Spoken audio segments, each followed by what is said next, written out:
Good morning, children. Good morning, sir. Okay, very good morning. So today you are going to learn about types of triangle. Types of triangle. So types of triangle means in Kannada? Yes, ತ್ರಿಭುಜದ ಪ್ರಕಾರಗಳು. ತ್ರಿಭುಜದ Okay, let us see types of triangles. On the basis of side lengths, the triangles are classified into three types. On the basis of side lengths, the triangles are classified into three types. How many types? Three types. Yes. On the basis of side lengths, the triangles are classified into three types. How many types? Three types. Yes, three types. Which are those? Let us see here. So they are. First one is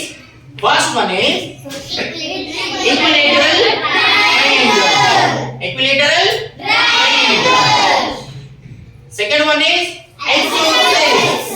isosceles triangle. So third one is scalene.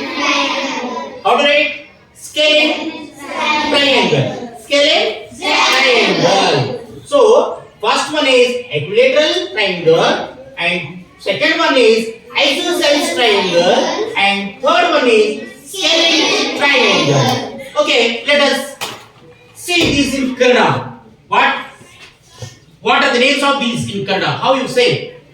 So ತ್ರಿಭುಜದ ಪ್ರಕಾರಗಳು ಕನ್ನಡದಲ್ಲಿ ಏನಂತೀವಿ ಅದಕ್ಕೆ?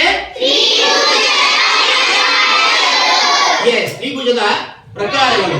ನಿನ್ನೆ ತಾನೇ ನೀವು ಏನು ಮಾಡಿದ್ರಿ? ತ್ರಿಭುಜ ಅಂದ್ರೆ ಏನು ಮತ್ತೆ ತ್ರಿಭುಜದ ಪ್ರಕಾರಗಳನ್ನು ಕೂಡ ನಿನ್ನೆ ಸ್ವಲ್ಪ ಅದ್ರ ಬಗ್ಗೆ ಮಾಹಿತಿ ಕೊಟ್ಟಿದ್ದೀನಿ, ಹೌದಾ? ಸೊ ಇಲ್ಲಿ ತ್ರಿಭುಜದ ಪ್ರಕಾರಗಳು ಅಂದ್ರೆ ಬಾಹುಗಳ ಆಧಾರದ ಮೇಲೆ ತ್ರಿಭುಜಗಳನ್ನು ಮೂರು ಪ್ರಕಾರಗಳಲ್ಲಿ ವಿಂಗಡಿಸಲಾಗಿದೆ. ಬಾಹುಗಳ ಆಧಾರದ ಮೇಲೆ ತ್ರಿಭುಜಗಳನ್ನು ಮೂರು ಪ್ರಕಾರಗಳಲ್ಲಿ ವಿಂಗಡಿಸಲಾಗಿದೆ, ಹೌದಾ? ಬಾಹುಗಳ ಆಧಾರದ ಮೇಲೆ ಬಾಹುಗಳು ಅಂತಂದು ಎದಕ್ಕಂತೀವಿ ಹೇಳಿ ನಾನು ನಿಮ್ಗೆ? ಇಲ್ಲಿ ಇದು ಒಂದು ಬಾಹು, ಇದು ಒಂದು ಬಾಹು, ಮತ್ತೆ ಇದು ಒಂದು ಬಾಹು. ಈ ತ್ರಿಭುಜ ಇದೊಂದು ಹೇಗಿದೆ, ಇದೊಂದು ತ್ರಿಭುಜ ಇದೆ, ಹೌದಲ್ಲ? ಈ ಒಂದು ತ್ರಿಭುಜದಲ್ಲಿ ಇದು ಒಂದು ಬಾಹು, ಮತ್ತೆ ಇದು ಒಂದು ಬಾಹು, ಇದು ಒಂದು ಬಾಹು. ಅರ್ಥ ಆಗುತ್ತಿದೆಯಲ್ಲ? ಎಸ್. ಈ ಬಾಹುಗಳ ಆಧಾರದ ಮೇಲೆ ಈ ತ್ರಿಭುಜವನ್ನ ಎಷ್ಟು ಪ್ರಕಾರಗಳಲ್ಲಿ ವಿಂಗಡಿಸಲಾಗಿದೆ? ವಿಂಗಡಿಸಲಾಗಿದೆ. ಮೊದಲನೆಯದು ಏನಿದೆ? ಸಮಬಾಹು ತ್ರಿಭುಜ. ಒಂದನೇದು ಯಾವುದಿದೆ? ಸಮಬಾಹು ತ್ರಿಭುಜ. ಎರಡನೇದು ಸಮದ್ವಿಬಾಹು ತ್ರಿಭುಜ. ಸಮದ್ವಿಬಾಹು ತ್ರಿಭುಜ. ಮತ್ತೆ ಮೂರನೇದು ಏನಪ್ಪ ಅಂದ್ರೆ ಅಸಮಬಾಹು ತ್ರಿಭುಜ. ಸೊ ಇಲ್ಲಿ ಈ ತ್ರಿಭುಜವನ್ನು ಯಾವ ಆಧಾರದ ಮೇಲೆ ಅದನ್ನ ಮೂರು ಪ್ರಕಾರಗಳಲ್ಲಿ ವಿಂಗಡಿಸಲಾಗಿದೆ? ಬಾಹುಗಳ ಆಧಾರದ ಮೇಲೆ. ಯಾವ ಆಧಾರದ ಮೇಲೆ? ಬಾಹು ಅಂದ್ರೆ ಏನು? Side.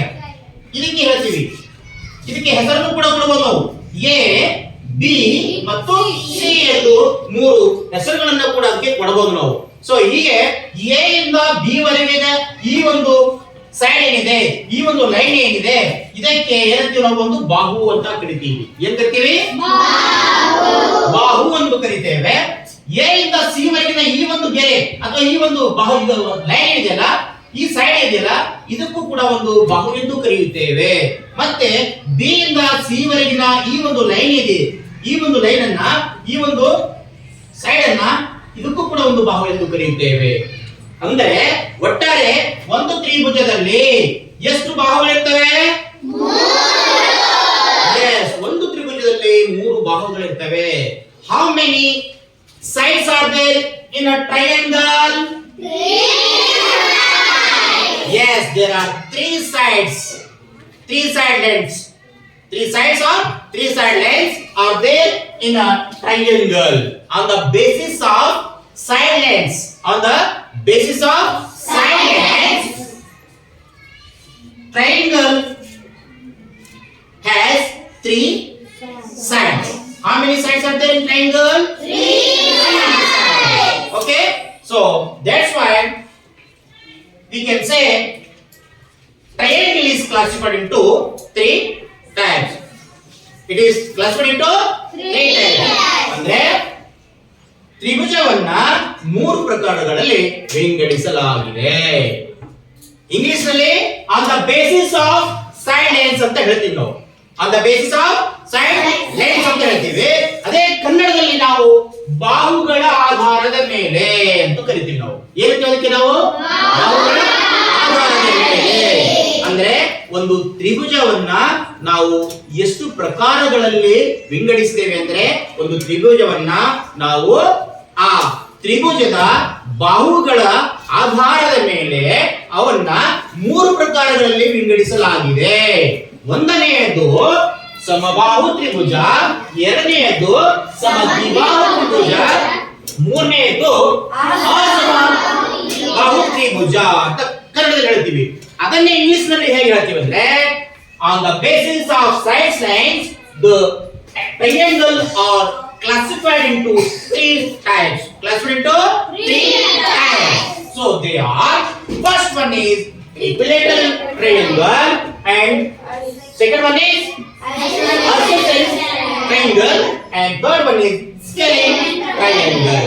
So these are the types of triangle. These are the types of triangle. ಇವುಗಳಿಗೆ ತ್ರಿಭುಜದ ಪ್ರಕಾರಗಳು ಎಂದು ನಾವು ಕರೆಯುತ್ತೇವೆ. ಅರ್ಥ ಆಯ್ತಾ ಎಲ್ಲರಿಗೂ? ತಿಳಿತಾ ಎಲ್ಲರಿಗೂ? ಯಾರಿಗಾದ್ರೂ ಡೌಟ್? ಯಾರಿಗಾದ್ರೂ anything doubt? No doubt? Okay, thank you.